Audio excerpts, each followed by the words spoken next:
Hello again. I'm Brad. I'm a bookseller here at University Bookstore, and I wanted to make some recommendations.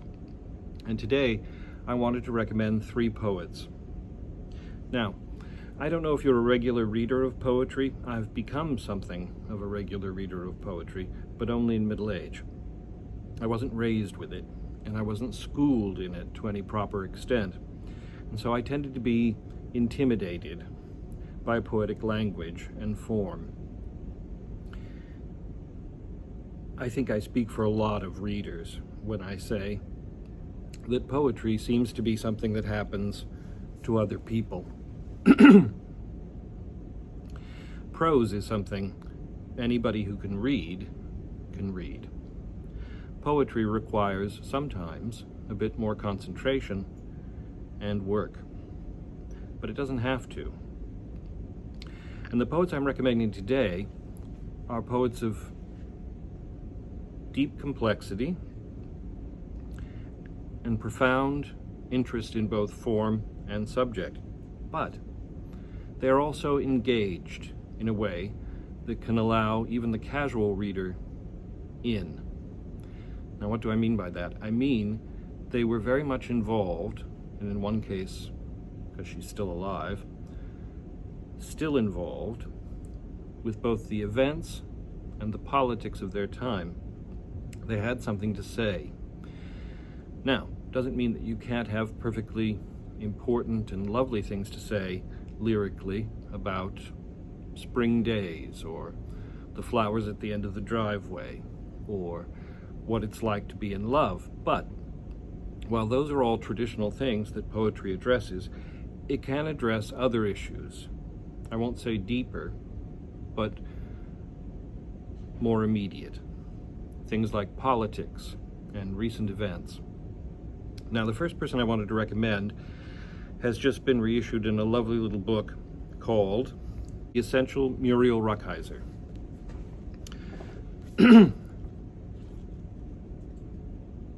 She's a brilliant writer and very much engaged in her day with the news and with social movements and politics. And it's one of the reasons why I think she can speak to contemporary readers so directly. Her engagement is with things that still matter to us. This is a famous poem just called Poem. I lived in the first century of world wars. Most mornings I would be more or less insane. The newspapers would arrive with their careless stories. The news would pour out of various devices, interrupted by attempts to sell products to the unseen. I would call my friends on other devices. They would be more or less mad for similar reasons. Slowly I would get to pen and paper, make my poems for others unseen and unborn. In the day I would be reminded of those men and women, brave, setting up signals across vast distances, considering a nameless way of living, of almost unimagined values. As the lights darkened, as the lights of night brightened, we would try to imagine them, try to find each other, to construct peace, to make love, to reconcile waking with sleeping, ourselves with each other, ourselves with ourselves. We would try by any means to reach the limits of ourselves, to reach beyond ourselves, to let go the means, to wake. I lived in the first century of these wars. Well, even if she hadn't used the word devices so frequently, I think that speaks to our times as much as it did to hers. I would really recommend Muriel Rukeyser. She's famous for a long poem about an industrial disaster, for instance, which doesn't immediately strike you as something that you necessarily want to read, but trust me, you do. Now, the 2 other poets that I wanted to mention today make me want to mention something specifically about voice, and about the function of voice, and about my voice. There are poets that it isn't appropriate for me to read out loud most of their work. Why? Well, because it's written in a very specific voice, which isn't remotely like mine. Now, sometimes if I read a poem aloud to other people, by a poet very unlike myself, whose experience is very unlike mine, it can work. For instance, I've read poems that were written by women about men. I don't feel terrible about doing that as long as the gender of the poet isn't specifically mentioned. I think it can work and can alter the poem only to the extent that it's me saying these things instead of the poet directly. It can make for an interesting encounter with a poem. There are other poems that simply aren't mine to read aloud. That doesn't mean, however, that they aren't mine to read. That's the important point. In fact, they're all the more necessary for me to read because they're by people unlike myself. One such example is the great June Jordan, who also has an essential collection out right now. Different publisher, interesting choice of words. June Jordan was another poet very much engaged with her time, also a feminist, a Jamaican American, and she wrote in almost every conceivable form available to a poet. She also was an essayist and various other things. And she speaks to our time as much as she spoke to her own. This is a poem about a mother, hers. And the reason I feel comfortable reading it, even though the language isn't necessarily mine, is because we all have a mother, and it made me think of mine. It's called On the Spirit of Mildred Jordan. After sickness and a begging from her bed, my mother dressed herself, gray lace-up Oxfords, stockings baggy on her shrunken legs, an orange topper, rhinestone buttons, and a powder blue straw hat with plastic flowers. Then she took the street in short steps toward the corner, chewing gum, no less. She let the family laugh again. She wasn't foxy. She was strong.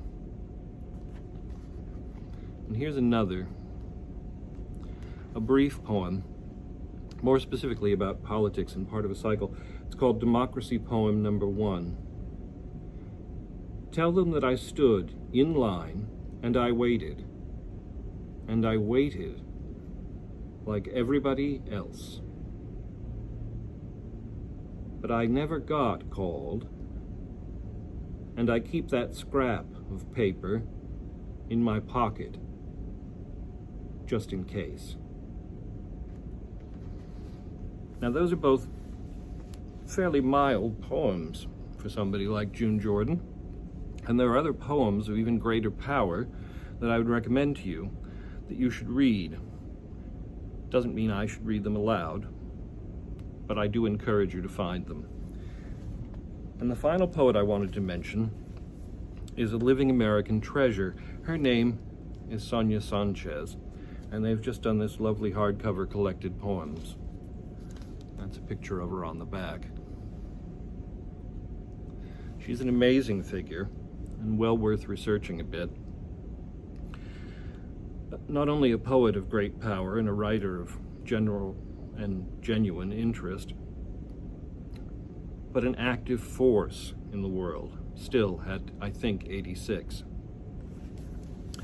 And much of what Sonia Sanchez has written isn't something, again, that I would necessarily read out loud because they aren't mine to read.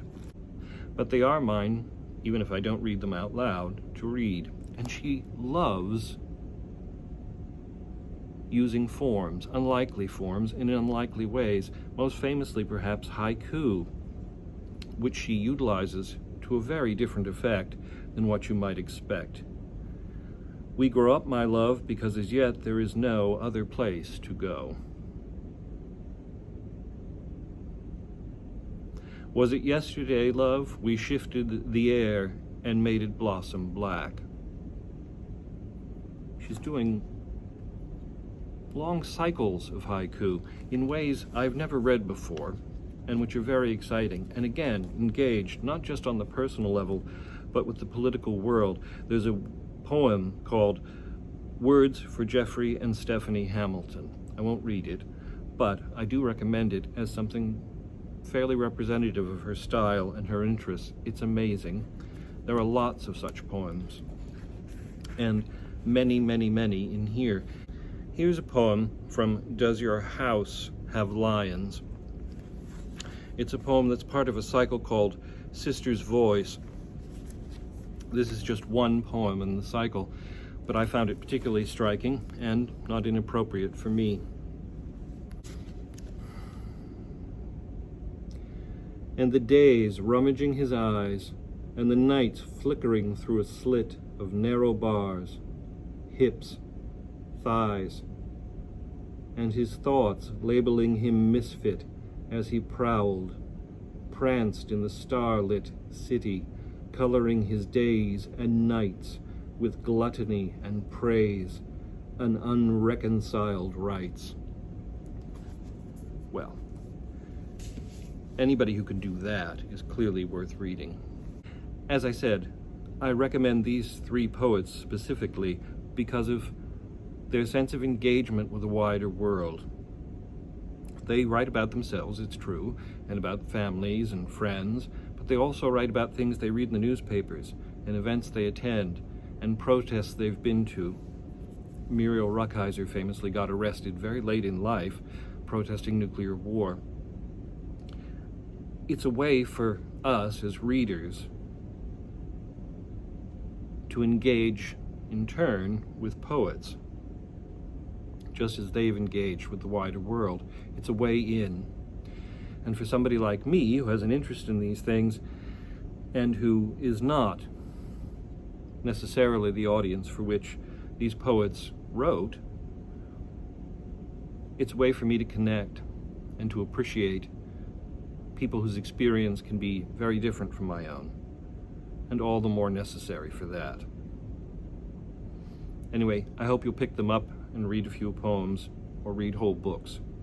It's well worth your time. Thanks.